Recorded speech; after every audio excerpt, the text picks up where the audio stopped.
Hello everyone. Uh, Welcome you all to YouTube channel of CUT by IMS. Today I am talking about very important topic we have, that is called redemption of debentures. Redemption of debentures आपने class 12th में भी नहीं करा था, and redemption of debentures के questions बहुत ही important हैं for CUT exam. So let's start with this. First of all, we want to understand what is the meaning of redemption of debentures. So redemption means re plus deem. It is a combination of two words which means re plus deem. So re का मतलब होता है again और deem का मतलब होता है payment करना. So redemption का overall मतलब क्या होता है? इसका पूरा मतलब होता है repayment of the existing loan. So it means repayment of the number of debentures to the debenture holder. Debentures can be redeemed either at par or at a premium. तो ये एक 1 मार्क क्वेश्चन हो सकता है कि debentures को हम पार में, प्रीमियम में, डिस्काउंट में कर सकते हैं. So the answer is discount में नहीं कर सकते. Debentures can only be redeemed at par or premium. The term and condition of redemption are usually given in the prospectus inviting application for the issue of debentures. There are 4 ways how we can redeem our debentures. First one is lump sum method. Second one is the draw of lots method. Third one is the purchase in the open market. And fourth one is the conversion method. Her method के कुछ ना कुछ purpose होते हैं. जैसे पहला जो method है लंप सम मेथड, इसका पर्पस होता है कि whatever loan we have taken, उस लोन की एक साथ ही आप रीपेमेंट कर दो. सपोज हमने एक लोन लिया और वो उस लोन का जो पीरियड है वो सपोज 4 इयर्स का है, तो 4 इयर्स के बाद हमने पूरा अमाउंट लोन का उसको पे कर दिया. This is called lump sum method. Draw of lots method का मतलब है कि जो हमने लोन लिया है इसको हमने 3 या 4 इंस्टॉलमेंट में पे कर दिया, मोर देन 2 इंस्टॉलमेंट में पे कर दिया. सो ये हमारा ड्रॉ ऑफ लॉट्स हो गया. इसको हम इंस्टॉलमेंट मेथड भी बोलते हैं. नेक्स्ट है purchase in the open market. हमारे पास पैसे आ गए और हमने इमीडिएट कैंसिलेशन के लिए ओपन मार्केट से उन डिबेंचर्स को खरीद लिया और उनकी इमीडिएट रीपेमेंट कर दी. सो बेसिकली इसको इन्वेस्टमेंट पर्पस के लिए भी हम बोल सकते हैं कि करा है हमने. नेक्स्ट है conversion into shares or new debentures. So converting the existing debenture into new shares or maybe the new debentures, ये भी इसका वे हो सकता है. सो 4 तरीके, पहला लंप सम, दूसरा ड्रॉ ऑफ लॉट्स, तीसरा purchase in the open market and चौथा conversion. DRR is a reserve. अब इसमें सबसे इंपॉर्टेंट टॉपिक है डीआरआर. तो डीआरआर होता क्या? DRR stand for debenture redemption reserve. ये क्रिएट होता है according to the section 74 subsection 4 of the companies act 2013 and rule 18 subsection 7 of the companies act 2014. इसमें डीआरआर के लिए हमें 10% अमाउंट को ट्रांसफर करना होता है to debenture redemption reserve. Debenture redemption investment की बात करें तो debenture redemption investment should be created 15% of the face value of the debentures as on 30th day of April before the date of maturity. जैसे example के तौर पे हमारा जो डेट ऑफ मेच्योरिटी है, जस्ट टेक एन एग्जांपल कि हमारा जो डेट ऑफ मेच्योरिटी है वो 31 मार्च 2023 की है. सो 30th अप्रैल क्या होगा इससे पहले? सो 30th अप्रैल 2022 को हम इसका 15% और 15% we always calculate on face value. जब भी कैलकुलेट करेंगे डीआरआर और डीआरआई तो कभी भी हम प्रीमियम की प्राइस पे, डिस्काउंट की प्राइस पे नहीं करेंगे, ये हमेशा करेंगे हम फेस वैल्यू पे. तो 15% of the face value should be transfer to the DRI. इसमें कुछ चीज एग्जेम्प्टेड भी है, जैसे all India financial institution regulated by RBI, banking institution are exempted from the creating debenture redemption reserve both in case of public as well as the privately placed debentures. These are exempted.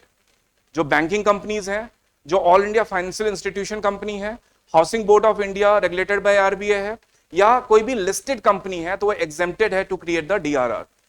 Next one is while non banking financial institution and other financial institutions are not required to create debenture redemption reserve only when there is a private placement और issue of debentures. Else ये non banking unlisted companies basically इनको DRR और DRI बनाने की जरूरत है. इसमें कुछ क्वेश्चंस की हम बात करते हैं. तो फर्स्ट क्वेश्चन है हमारे पास amount transfer to debenture. This is match the following वाला क्वेश्चन. सो इसमें पहला क्वेश्चन है हमारे पास, मैच द फॉलोइंग करने हैं. इसमें पहला क्वेश्चन है amount transfer to debenture redemption reserve in case of listed company. So in case of listed company हमने क्या सीखा है? नहीं करना है. Amount transfer to debenture redemption reserve in case of an unlisted company. So basically हमने अभी सीखा है कितना करना है हमें, 10% करना है। Amount transfer to debenture redemption reserve in case of a banking companies, तो क्या करना है बैंकिंग कंपनीज में, नहीं करना है। Amount transfer to debenture redemption investment, तो इसके लिए क्या करना है हमें, डी करना है। तो इसका ऑप्शन इस तरह से हमें सेलेक्ट करने की जरूरत है। नेक्स्ट क्वेश्चन की तरफ चलते हैं। Methods of redemption, methods of redemption में क्या क्या हो सकता है, sources of redemption, redemption purely out of profit and redemption purely out of capital. इसमें मैं थोड़ी सी आपको इसमें कुछ चीजें मैं ऐड कर देता हूं। जैसे रिडम्पशन को समझने के लिए हमें 4 टर्म समझना चाहिए, जिसका मतलब है टैम्स। टी का मतलब टाइम, ए का मतलब अमाउंट, एम का मतलब मोड और एस का मतलब सोर्स। सो किस टाइम में हमने जो लोन लिया है उसकी रिपेमेंट हम कब करेंगे, तो time should be mention into this. उसका अमाउंट क्या होगा, suppose if you have taken a loan of से 100 रुपीज, तो क्या 100 के बदले में हमें 100 रुपीज ही देना है, या 100 के बदले में वी आर लाइबल टू पे 105, तो ये हो सकता है। मेथड्स में मैंने अभी बताया आपसे 4 मेथड हो सकते हैं, जिसमें बेसिकली 3 मेथड्स के ऊपर क्वेश्चन आएगा।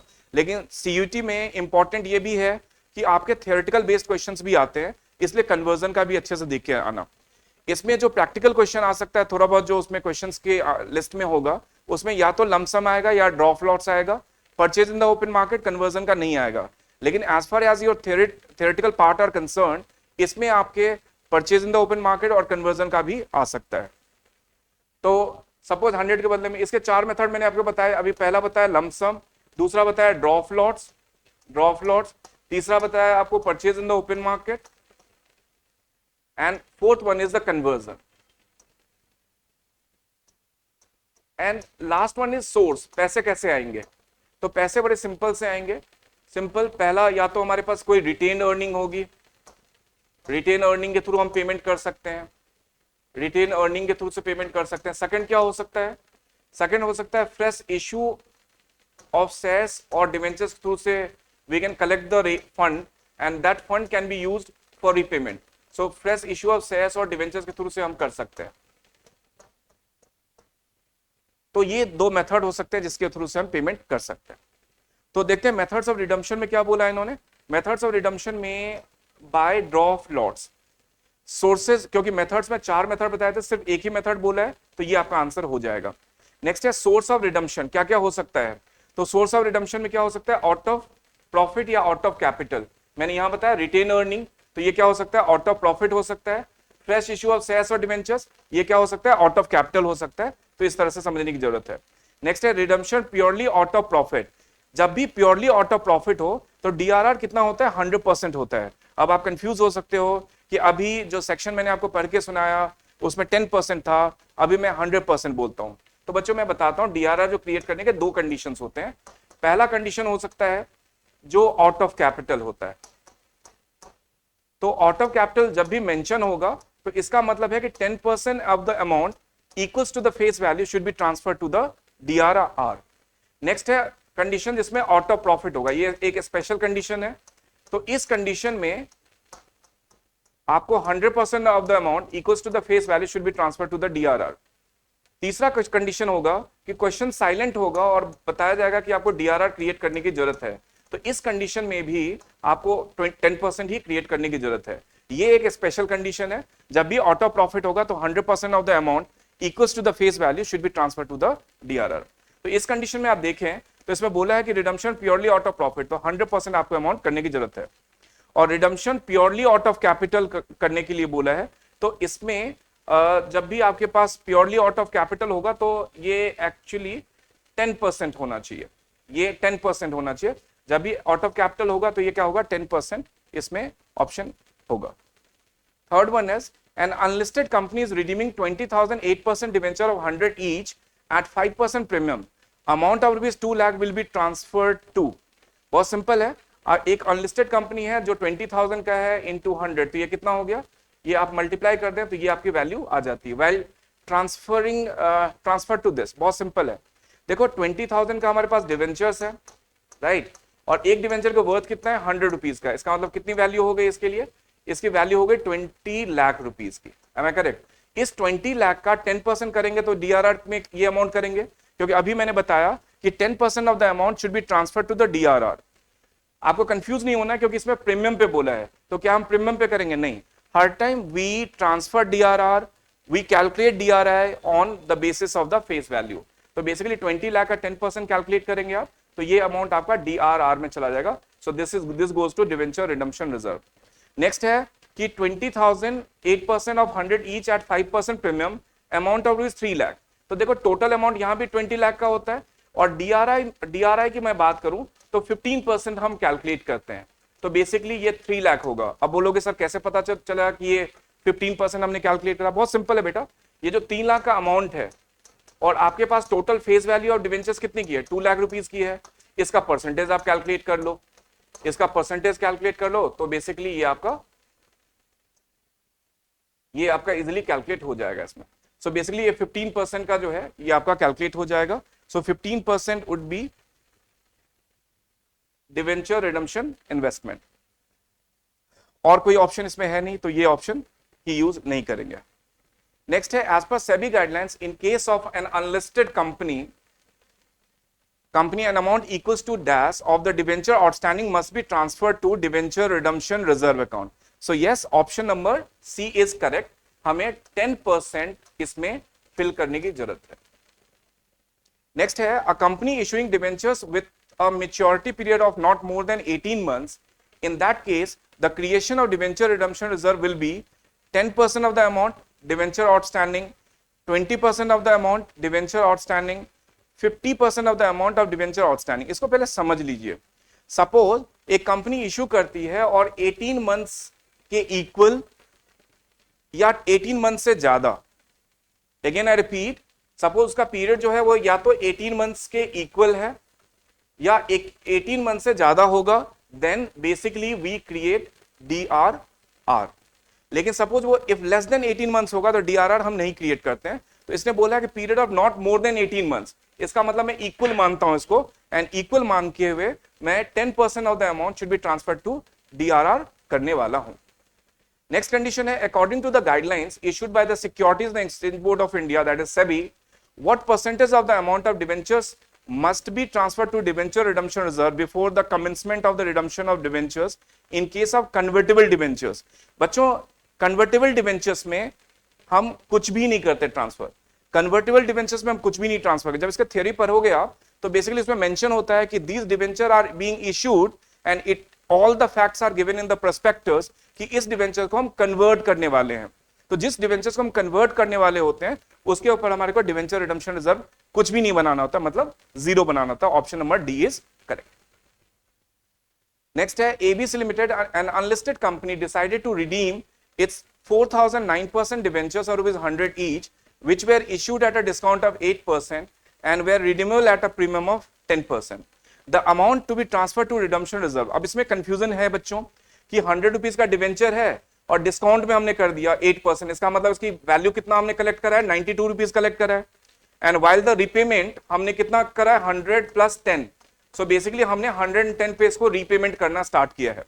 लेकिन मैंने आपको क्या सिखाया, जब भी इस तरह का कंडीशन होगा तो you have to consider only the face value. आपको क्या वैल्यू कंसीडर करना है? फेस वैल्यू कंसीडर करना है. तो देखो 92 में ये इशू हुआ by giving a discount of 8%, ये रिडीम हो रहा है 100 प्लस 10, लेकिन इसकी फेस वैल्यू की मैं बात करूं तो फेस वैल्यू कितना है बेटा? 100 रुपीज की है. सो देखो 4,000 डिवेंचर्स है, 4,000 डिवेंचर्स है इनटू 100. सो इसकी टोटल वर्थ कितनी हो गई बच्चों? 4 लाख रुपीज की हो गई. Am I correct? और डिवेंचर रिडम्पशन रिजर्व हमें कैलकुलेट करना है. ये कुछ भी मेंशन नहीं है कि आउट ऑफ कैपिटल है या आउट ऑफ प्रॉफिट है. So the question is silent. Hence we need to calculate 10%. तो 10% इसका कैलकुलेट करोगे, so the amount should be 40,000. So yes, option number D is correct. ये वाला जो ऑप्शन डी है ये बच्चों बिल्कुल करेक्ट ऑप्शन है. Next, a company issuing debenture with a maturity period of not more than dash need not to create debenture redemption reserve. अभी हमने बात करी है not more than that, तो मतलब 18 मंथ से कम होगा. फिर से रिपीट कर देता हूं, 18 मंथ्स या मोर देन 18 मंथ्स है तो we need to calculate the debenture redemption reserve. लेकिन 18 मंथ से कम है तो डिवेंचर रिडम्पशन रिजर्व हम कैलकुलेट नहीं करते हैं. हियर आई एम कंसीडरिंग कि it is less than 18 months है. Ninth, where is debenture redemption reserve transferred after the redemption of all debentures? जर्नलिटीज आपको आती है. जब हम डिवेंचर क्रिएट करते हैं तो एंट्री करते हैं surplus in statement of profit and loss account debit to debenture redemption reserve account. And जब ट्रांसफर करते हैं तब क्या करते हैं, debenture redemption reserve account debit to capital reserve. तो yes, option number A is correct. 10th. No debenture redemption reserve is required for debenture issued by the manufacturing companies, infrastructure company, banking companies, trading companies. So yes, banking companies, out of the 4 options, banking companies are exempted to create DRR. So basically option number इसमें कौन सा correct है आपके पास, C option correct. Next, Premier Limited issued 2009% debentures of rupees 100 each at par, redeemable after 5 years at a premium of 10%. The minimum amount invested in debenture redemption investment will be. So आपको पता है कि ये 2000 का debentures आपके पास number quantity है and इसकी जो टोटल वैल्यू है बच्चों वो 2000 into 100 है. 2000 into 100 है. So it should be how much, 2 lakh rupees हो गया. इस 2 लाख रुपीज का डिवेंचर रिडम्पशन इन्वेस्टमेंट की मैं बात कर रहा हूं, डीआरआई की बात कर रहा हूं, इसका 15% हमें कैलकुलेट करने की जरूरत है. सो 15% of this value would be how much, 30,000. सो 30,000 हमें कैलकुलेट करने की जरूरत है. सो yes, option number A, that is 30,000 is the correct option. 12th, profit on redemption or debenture is transferred to which account? This is a repeated question. So profit जो होगा, sorry, this is not the repeated question. Profit on redemption, this is the alternative question. So profit and redemption or debenture is transferred to basically a statement of profit and loss account. Whatever profit we have, that is being transferred to the statement of profit and loss account. Whatever loss we have, that is also being transferred to statement of profit and loss account. Debentures cannot be redeemed at premium, discount, more than 10% at par. So premium won't be redeemed at discount. इसकी repayment कभी भी discount में नहीं की जा सकती है. The provision of the Companies Act 2013 in respect of redemption or debentures are to protect the interest of debenture holders, creditors, shareholders and bankers. Yes, option number A is correct. It's debenture holder. The correct answer is debenture holder. Best Company Limited decided to redeem 10,000 10% debenture of 100 each on 30th June 2013. Sorry, 23. The company shall invest in a specified securities on or before. कब कर सकते हैं? 30th April 2020, 30th April 2021, 30th June 2022, 30th April 2023. So yes, option number D is correct. मैंने क्या सिखाया था अभी कि जैसे हमने इसको पे करना है कब, हमने पे करना है 30th June 2023. So any day which is as on 30th April before the date of maturity. So before the date of maturity आप देखो, so 30th April कब होगा? 2023 में ही होगा. So this is the reason why the option number D is the correct choice. Amount is set aside to debenture redemption reserve by all the companies, all companies except banking companies, all companies except All India Financial Institution Company, all companies except banking companies and All India Financial Institution Company. Yes, option number D. मैंने 3-4 condition बताया आपको. They are exempted. पहला, All India Financial Institution Company, Housing Board of India regulated by RBI, listed company and banking companies are exempted to create. तो इसमें 2 option आपके match कर रहे हैं. किसी में एक ऑप्शन, जैसे इसमें एक ऑप्शन मैच कर रहा था, इसमें एक ऑप्शन मैच कर रहा था, तो बेसिकली आपका D option would be the correct choice. इनमें ये दोनों की कॉम्बिनेशन है.